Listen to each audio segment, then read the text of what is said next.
بسم اللہ الرحمن الرحیم. میں ہوں سعید الوی اور آپ دیکھ رہے ہیں پروگرام میزان. آج ہم موجودہ دور اور اسلامی تعلیمات کے حوالے سے بات کریں گے. ہمارے ساتھ موجود ہے صاحبزادہ ذیشان احمد حسان صاحب جو کہ ماہر علوم اسلامیہ ہے. تو ان سے ہم موجودہ دور اور اسلامی تعلیمات کے حوالے سے تفصیلی بات چیت کریں گے اور یہ سلسلہ جاری رہے گا. ہر ہفتے ہم اس حوالے سے ایک پروگرام نشر کیا کریں گے. تو جی صاحبزادہ ذیشان احمد حسان صاحب, یہ موجودہ دور جو جا رہا ہے, اس دور میں تعلیمات اسلامی سے دوری کیوں ہے؟ کیا وجہ ہے کہ ہمیں حالانکہ تعلیم بڑھ رہی ہے, شعور بڑھ رہا ہے, لیکن اسلامی تعلیمات سے ہم دور جا رہے ہیں؟ اس کی کیا وجہ دیکھ رہے ہیں آپ؟ حامداً و مسلیاً, first of all I would like to thank you as well as your channel. آپ کا شکریہ ادا کرتا ہوں اور آپ کو مبارکباد پیش کرتا ہوں.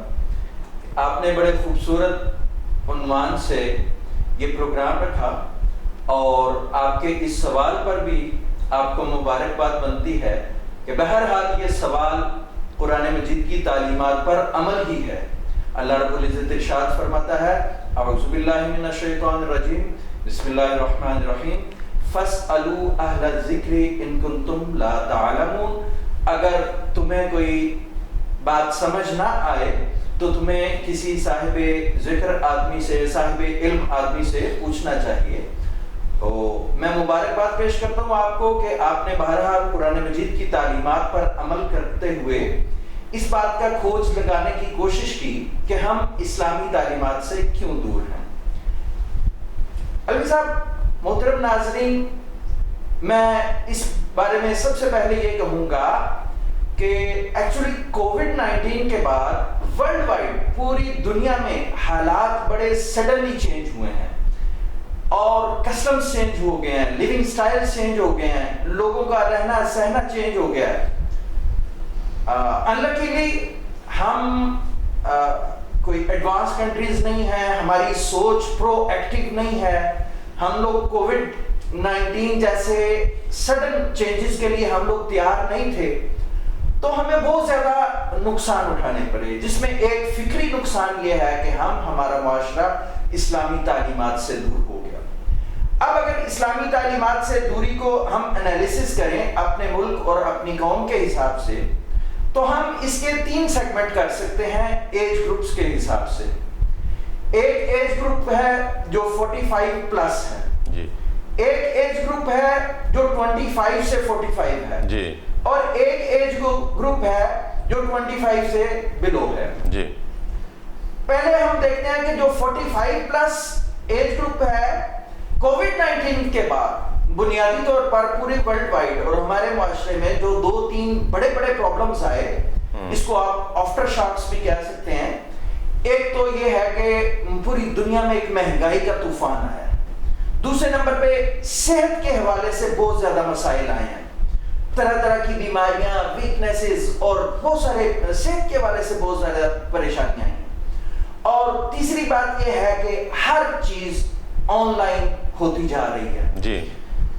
45 پلس گروپ ایج گروپ جو تھا اس کو صحت کے مسائل زیادہ تھے. ہمارا اسلامی تعلیمات کا جو ہیڈ آفس تھا وہ مسجد تھی جی, وہ مدرسہ تھا. جب صحت کے مسائل آئے, 45 پلس گروپ جو ہے وہ مسجد آنا جانا اس کے لیے دشوار ہو گیا, مساجد کی رونق کم ہو گئی. کووڈ-19 میں تو ایک دم سے مساجد کا جو صورتحال بنی وہ بڑی خوفناک اور بڑی ڈیفرنٹ تھی. اس کے بعد جو 25 سے 45 ایج گروپ کے لوگ ہیں, ان لوگوں کو مار دیا مہنگائی نے, اور یہ لوگ سب سے زیادہ سفر کر رہے ہیں اپنے معاشی معاملات پر.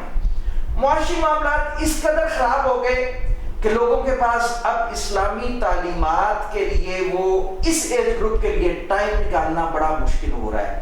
یہ لوگ تو بیچارے روزی روٹی کے چکر میں اتنے پھنس گئے کہ ہر بندے کو اب 2-3 کام کرنا پڑ رہے ہیں, صبح سے شام تک مینج کرنا پڑ رہا ہے تاکہ ہم کسی طریقے سے اس بڑھتی ہوئی مہنگائی کو دن بدن. تو یہ ایج گروپ اس مہنگائی کے ہاتھوں تنگ آ کر اسلامی تعلیمات مسجد مدرسہ سے دور ہوا. پہلا ایج گروپ 45 پلس والا جو تھا وہ صحت کے مسائل کی وجہ سے مسجد مدرسہ اور اسلامی تعلیمات سے دور ہوا. اب آتے ہیں تیسرے ایج گروپ کی طرف, جو سب سے زیادہ ڈینجرس اور سب سے زیادہ جو آپ سمجھے کہ ریڈ لائن پر ہے, وہ ہمارا ہے below 25 ایج گروپ جو ہے. ان لوگوں کو جہاں پر باقی تعلیمات ان کی متاثر ہوئی, ساری تعلیم جو ہے میکسیمم اس کا پورشن جو ہے وہ آن لائن ہو گیا. اب یہاں پر اسلامی تعلیمات, چونکہ ہم ری ایکٹیو اپروچ والے لوگ ہیں, پرو ایکٹیو ہماری اپروچ تھی نہیں, ہم لوگ ڈیزاسٹر مینجمنٹ کے سلسلے میں تیار ہی نہیں تھے. بالخصوص اب سوال ایسا ہے تو وارثان محراب و ممبر تو اس کے لیے بالکل ہی تیار نہیں تھے. تو اب کیا ہوا کہ اسکول, کالجز, یونیورسٹیز میں ایک تو انہوں نے الٹرنیٹ کیا جس کے آن لائن ایجوکیشن دی, جس کو بڑی لیٹ اور بڑی تکالیف سے ہماری یوتھ نے ایکسیپٹ کیا. اب دوسری چیز یہ ہے کہ کالجز, یونیورسٹیز میں ایک دم سے ایتھیزم کی یلغار, لادینیت کی یلغار. یہاں پر ہمارے ایج گروپ, اس ایج گروپ کو below 25 کو جو سب سے زیادہ چیز متاثر کر رہی ہے وہ کر رہی ہے لادینیت. وہ لاجیکل ہے, جو پہلے والے تھے ان کی تربیت بہرحال انٹرنیٹ کلچر 45+ والے جو ہیں وہ تو موبائل انٹرنیٹ کلچر سے پہلے کی ان کی گروتھ ہوئی ہوئی ہے. ان کو تو بہرحال اسلامی تعلیمات ان کے تو فیملیز سے, ان کے تو گھریلو ماحول سے, معاشرے سے بہرحال ان کو کچھ نہ کچھ ملتی رہی. 25 سے 45 والے ان کے پاس بھی کچھ تھی لیکن وہ فراموش کر گئے کیونکہ وہ میٹیریلسٹک چیلنجز کو فیس نہیں کر پائے. اب اس ایج گروپ کو تو بالکل سمجھ ہی نہیں ہے اور یہ تو اس چیز کو سمجھنا بھی نہیں چاہتے. اچھا صاحبزادہ صاحب, یہ جو ایج گروپ آپ نے بتایا ہے 25 سال سے نیچے, اور یہ خوش قسمتی بھی سمجھے کہ ہمارے ہاں نوجوانوں کی تعداد زیادہ ہے, یعنی اس گروپ میں زیادہ افراد ہیں, اور یہی وہ گروپ ہے کہ جس نے آگے چل کے معاشرہ تشکیل دینا ہے. ان کی اگر اس وقت ہم تربیت نہ کر پائے تو خدا نہ خواستہ جو آنے والا ہمارا معاشرہ ہے وہ بہت بےراروی کا شکار ہو جائے گا. دیکھیں, ہر موقع کے اوپر جو تعلیماتی ادارے ہوتے ہیں, جو تربیتی ادارے ہوتے ہیں, ان کا ہمیشہ سے استادوں کا ایک کردار ہمیشہ سے رہا ہے کہ کوئی نوجوان نسل کی ایسی تربیت کی جائے, یعنی ان کی کردار سازی کی جائے. تو آپ دیکھیں یہ جو اسلامی تعلیمات ہیں ان کا تو ماڈرن جو تعلیم ہے اس میں کہیں ذکر نہیں ہے. تو پھر مساجد اور علماء کرام, یہ جو نوجوان نسل ہے جن کی تعداد بھی ہمارے یہاں زیادہ ہے, جنہوں نے آگے معاشرہ تشکیل دینا ہے, تو مسجد اور علماء کرام یہ اس نوجوان نسل کی تربیت اور کردار سازی میں اپنا کردار کیوں نہیں ادا کر رہے, اور ایسے اپنا مثالی کردار کیوں نہیں پیش کر رہے کہ ایک بچہ جو ہے وہ گیمنگ زون کے بجائے مسجد میں آئے, آپ کی شاگردی اختیار کرے اور معاشرے میں ایک بہترین شہری بننے کے لیے آپ کے زیر تعلیم ہو, زیر تربیت ہو. کیا مساجد اور علماء جو ہیں یہ اپنا کردار کیوں نہیں ادا کر پا رہے؟ سر بڑی خوبصورت آپ نے بات کہی, اسی لیے میں نے اس کو ریڈ زون کہا کہ یہی وہ لوگ ہیں, یہی وہ ایج گروپ ہے جس پہ ہمارا سارا فیوچر ڈیپینڈنٹ ہے. اور اس ایج گروپ کو ان لکیلی دینی تعلیمات سے دوری کا سب سے زیادہ سامنا ہے. اب یہ کیوں ہے اور علماء اپنا کردار کیوں نہیں ادا کر رہے؟ پہلی بات تو یہ ہے کہ ایکسیس نہیں ہے. یہ لوگ کالجز, یونیورسٹیز میں ہیں, وہاں پہ ہمارے علماء کی ایکسیس نہیں ہے. وہاں پہ جو لوگ تعلیم اور تربیت, میں یہاں پر یہ کہوں گا کہ پچھلی گورنمنٹ نے ایک بڑا اچھا اقدام پازیٹیو انہوں نے کیا کہ قرآن مجید کے ترجمے کو, تفاسیر کو جو ہے وہ مینڈیٹری کیا. یہ بڑا ایک پازیٹیو کردار تھا, اس کو مزید بڑھنا چاہیے. دوسری بات یہ ہے کہ ہمارے علماء جو مساجد اور مدرسے کے ہیں ان کی ایکسیس وہاں پہ نہیں ہے. ایکسیس سے کیا مراد یہ ہے؟ پہلی بات تو یہ کہ وہ ویل ایکوپڈ نہیں ہے, ان کے پاس وہ ٹولز نہیں ہیں کہ وہ یونیورسٹیز اور کالجز کی لینگویج اور اس کے اسٹوڈنٹس کو اس کے لیول پہ جا کے سیٹسفائی کر سکیں. لیکن یہ جو آپ کے اپنے ادارے ہیں, مثلا مساجد ہے, مسجد کوئی صرف نماز کے لیے نہیں, تو ایک کمیونٹی سینٹر ہے نا. تو مسجد میں جو تعلیم و تربیت کا معاملہ ہے, چلیں اگر یونیورسٹی یا دیگر اداروں میں آپ کی ایکسیس نہیں, لیکن جو بچے یہ جو نوجوان نسل آپ کے رابطے میں ہے, آپ کے گلی محلے میں, آپ کے معاشرے میں ہے, تو مسجد کے اندر بھی تعلیم و تربیت کا ایسا معاملہ ہونا چاہیے, ایسی تربیت گاہیں ہونی چاہیے کہ جو سارے بچے تو غلط نہیں ہیں, بیچ میں اچھے ذہن کے, اچھے گھروں کے, اچھے اخلاق کے مالک کے بچے ہیں, تو ان کو مساجد اور علماء کی طرف کیسے راغب کیا جا سکتا ہے؟ بالکل سر, یہ آپ نے بڑی اچھی بات کہی ہے. دیکھیں مساجد اور علماء کے اپنے کچھ پرابلمز ہیں. مثلا آپ کے چینل کی وسادت سے میں پوری ورلڈ وائڈ ہم سب کو ایک بڑا دردناک ایشو جو ہے وہ اس کو ہائی لائٹ کرنا چاہوں گا. سر پچھلے 10 سال میں آپ چیزوں کی, کسی بھی چیز کی قیمت کا انالیسس کر لیں, ہر چیز 2 گنا 3 گنا 4 گنا جی بالکل بڑھ گئی ہے. صحیح کہہ رہے ہیں. مساجد کے علماء, مساجد ہماری کیوں کمیونٹی سینٹر کا رول نہیں پلے کر رہی, بالکل بالخصوص پاکستان میں. سر مساجد وہ اس وقت وہ واحد ادارہ ہے, مساجد مدارس, جو میں یہ کہوں کہ پاکستان میں سب سے لیسٹ پیڈ پرسن اگر کوئی ہے تو وہ مساجد کے علماء ہیں. آپ کی ایک ڈیلی ویجز کے مزدور سے بھی کم ایک مسجد کے امام اور خطیب کی تنخواہ ہے. صحیح. آپ ایک دوسری طرف آپ اس چیز کو اور دیکھیں, یہ آپ کے سوال کا بڑا جامع جواب ہے, اور میں یہ چاہوں گا کہ یہ سب لوگ اس چیز کو پلیز جی میں سمجھ رہا ہوں, آپ صحیح کہہ رہے ہیں کہ دیکھیں ایک بچہ ہے, وہ اچھے ذہن کا مالک ہے, وہ 16 ایئر ایجوکیشن لیتا ہے, وہ گریجویٹ ہوتا ہے, وہ ڈاکٹر بنتا ہے.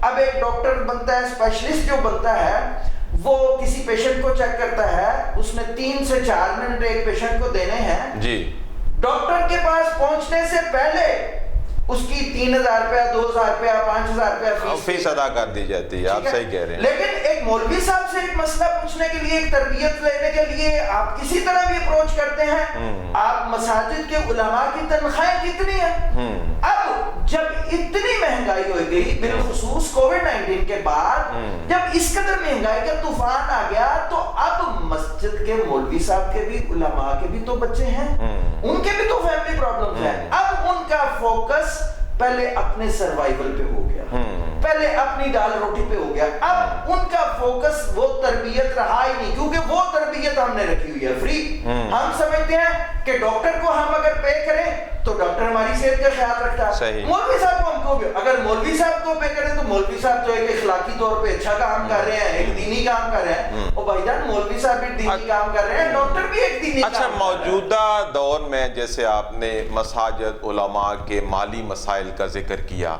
اس سے تو انکار نہیں ہے, لیکن آپ کے ذہن میں ایسا کیا ماڈرن خاکہ ہے کہ ہم یہ جو مسجد, مساجد اور علماء کا جو ایک آرگنائزیشنز ہیں, ان کو ہم نئے جدید طریقے سے کیسے استوار کر سکتے ہیں, تاکہ جیسے آپ فرما رہے ہیں کہ آپ لوگوں کے مالی مسائل بھی کم ہو, تاکہ آپ اپنا بہتر رول پلے کر سکیں؟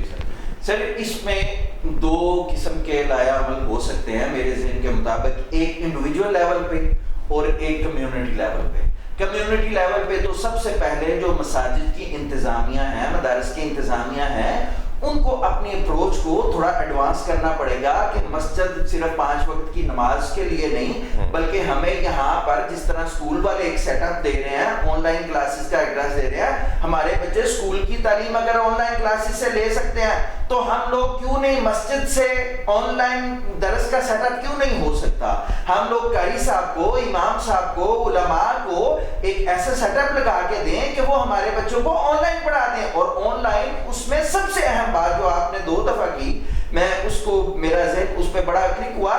دیکھیں سر سعید الوی صاحب, اس وقت پوری ورلڈ وائڈ یا اسلامی تعلیمات کے لیے بالخصوص تعلیم مسئلہ نہیں ہے, مسئلہ تربیت ہے. تربیت کا تعلیم تو آپ گوگل کریں, کوئی بھی مسئلہ آپ جاننا چاہتے ہیں گوگل کریں, آپ کو فتویٰ مل جائے. کردار سازی کا بہت بڑا کردار سازی. اب علماء محلے کے لیول پہ جناب ٹاؤن کے لیول پہ جتنے اپنے نمازی ہیں ان کے بچوں کے مختلف شارٹ کورسز کروا سکتے ہیں, اور یہ شارٹ کورسز پیڈ ہوں. لیٹس سے اگر 1000 روپے ایک چیز کا کورس ہے, مثلا ایک وراثت ہے, اب وراثت کے مسائل ہمیں اس سے زیادہ پتہ ہی نہیں ہے کہ لڑکی کا ایک حصہ ہے اور لڑکے کے 2 حصے ہیں. یہ اتنا سمپل نہیں ہے. وراثت کے مسائل بہت اہم ہیں, اس میں بہت زیادہ اہم ہے. اب وراثت کا اگر علماء 1 مہینے کا ایک کورس تشکیل دیں اور محلے کے لوگوں کو بے شک وہ آن لائن کروا دیں, 1-2 ہزار روپے اس کی منیمم فیس بھی رکھ دی جائے. ایک اگر وہ 30 اسٹوڈنٹ آ جاتے ہیں تو ایک عالم صاحب کے 50-60 ہزار روپے 1 مہینے کا بن جاتا ہے. چلو اس کا ایک دار روٹی اس سے وہ معاشی مسئلے سے بھی نکل آئے گا, اور 1 to 1 اسٹیپ بائی اسٹیپ ہمارا معاشرہ بھی جناب تربیت ہوتی جائے گی. نماز کی تعلیم کا ایک کورس ہو جائے, قرآن مجید کو پڑھنے کا ایک کورس ہو جائے, اسی طرح زکوٰۃ کے مسائل کا ایک کورس ہو جائے, اسی طرح نماز جنازہ کا, تجہیز و تکفین کا, غسل کیسے دینا جو بنیادی ارکان ہیں ان کے چھوٹے چھوٹے شارٹ ٹرم کورسز. مطلب صاحبزادہ صاحب آپ کے کہنے کا مقصد یہ ہے کہ مسجد کو مسجد سے آگے بڑھا کے ایک انسٹیٹیوٹ کی شکل دی جائے, جس میں پرنٹ میڈیا کے ذریعے یعنی کتابچے چھاپے جائیں, جس میں شارٹ کورسز کے ذریعے, آن لائن کورسز کے ذریعے یعنی کہ اسلام کی جو اشاعت ہے وہ کی جائے. اچھا, اب اس سلسلے میں ایک اور سوال آپ سے پوچھنا چاہوں گا کہ سوشل میڈیا اس وقت دنیا کا بہترین ذریعہ ابلاغ بن چکا ہے, بہت انسٹنٹ بھی ہے, اور دیکھنے میں یہ آتا ہے کہ سوشل میڈیا کے جتنے بھی پلیٹ فارم ہیں اس میں ٹک ٹاک لے لیں, فیس بک لے لیں, یوٹیوب لے لیں, انسٹاگرام لے لیں, اس کے اندر آپ کو برائی تو نظر آتی ہے, بدترین چیزیں تو آپ کو دیکھنے میں ملتی ہیں, لیکن ہمارے علماء اور ہمارے جو دینی استاد ہیں کیا وہ اپنی کو کردار ادا کریں جہاں پہ وہ اتنی برائی کا منبع ہے, آپ اس کو کاؤنٹر کرنے کے لیے آپ اپنی تقاریر, آپ اپنے جو اس کے اوپر تربیتی جو کورسز ہیں, چیزیں ہیں, اپنی طرف سے بیانات ہیں, یہ دعائیں سکھانے کا کام ہے, باقی اس کے علاوہ جو اسلامی اقدار ہیں ان کو اس بہترین ذریعہ ابلاغ کے ذریعے سے سکھانے میں کیوں ناکام ہے؟ جب ایک طرف سے ایک طوفان آ رہا ہے تو اس کو کاؤنٹر کرنے کے لیے آپ لوگ کیوں خاموش ہیں, کیوں نہیں کچھ کر پا رہے؟ بالکل سر, صحیح کہا آپ نے, بالکل صحیح کہا کہ ایک طرف سے طوفان بدتمیزی آیا جا رہا ہے, اس کو انکاؤنٹر جس نے کرنا ہے اس میں ایک تو پھر وہی بات آ گئی کہ وہ لوگ اپنے مالی مسائل میں اس قدر گرے ہوئے ہیں کہ وہ اس کو انکاؤنٹر کرنے پہ ان کی توجہ ہی. صاحبزادہ صاحب, جو بھی یوٹیوبر ہے, جو بھی ٹک ٹاکر ہے, وہ اس کو کچھ پیسے نہیں چاہیے. اب جو بے روزگار بھی تو اپنے ایسے سامنے موبائل رکھتے ہیں اور وہ جو بدتمیزی کرنی ہوتی ہے کر کے وہ اپلوڈ کر دیتے ہیں. اب تو ماشاءاللہ پھر بھی ان کے حساب سے باوسائل ہیں, سمجھدار ہیں. آپ کے ہاں بھی اینڈرائڈ فون ہے, آپ بھی اگر ایک دن میں 2-3 اس طرح کی ویڈیوز دے دیں جس میں کچھ اخلاق سکھایا جائے, کوئی اسلام سکھایا جائے, تو اتنا مہنگا کام نہیں ہے کہ اگر وہ دوسرے بے روزگار نوجوان بے روی کی چیزیں پھینک سکتے ہیں تو آپ لوگ اچھی چیزیں کیوں نہیں پھینک رہے؟ بالکل ایسی ہے, بالکل آپ کا پوائنٹ بڑا ویلڈ ہے. یہ اس طرح کرنا چاہیے, علماء کو بھی اس لیول پہ آنا چاہیے. سوشل میڈیا پہ آلریڈی کافی سارے لوگ کام کر بھی رہے ہیں, لیکن اگر ہم دیکھیں تو زیادہ کام جتنا ہو رہا ہے اس کو اگر ہم انالیسس کریں تو وہ زیادہ سے زیادہ اپنی اخلاقی تربیت اور بہت کام جو آٹے میں نمک کے برابر جو لوگ کام کر رہے ہیں. لیکن جب جس طرح میں نے پہلے عرض کیا, کورسز کی شکل میں, شارٹ کورسز کی شکل میں اپنی کمیونٹی کو ایڈریس کر کے اگر اس پہ کام کیا جائے, اور پھر مدارس کے جو طالب علم ہیں, جو علماء ہیں, ان کی اس طرح تربیت کی جائے کہ آپ لوگ اس سے بھاگو نہیں, اس اکوپمنٹ سے بھاگو نہیں, اس کو صرف برا کہنے پہ زور نہ دو, بلکہ اس کو یوز کرو. اس کو یوز کر کے آپ اگر وہ لوگ بری چیز پہنچا سکتے ہیں تو آپ لوگ اچھی چیز. اس کی میں مثال ایسے دوں گا کہ جب سپیکر آیا تو اس کے اوپر بولنے سے بھی علماء کرام نے اجتناب کیا کہ یہ برائی کی چیز ہے, لیکن بعد میں وائس لاؤڈ سپیکر جو ہے وہ آپ لوگوں کے آگے چڑھ گیا, باقی سارے چھوڑ گئے اور آپ نے اس کے ذریعے تبلیغ کی. تو ابھی بھی وہی صورتحال ہے کہ یہ جو سوشل میڈیا کے پلیٹ فارم ہے, وقتی طور پہ آپ کو ایسے لگ رہا ہے کہ یہ برائی کا ذریعہ, لیکن جس شد و مد سے برائی آ رہی ہے اتنی شد و مد سے آپ اچھائی بیان کریں تو اس کو میرے خیال میں ہم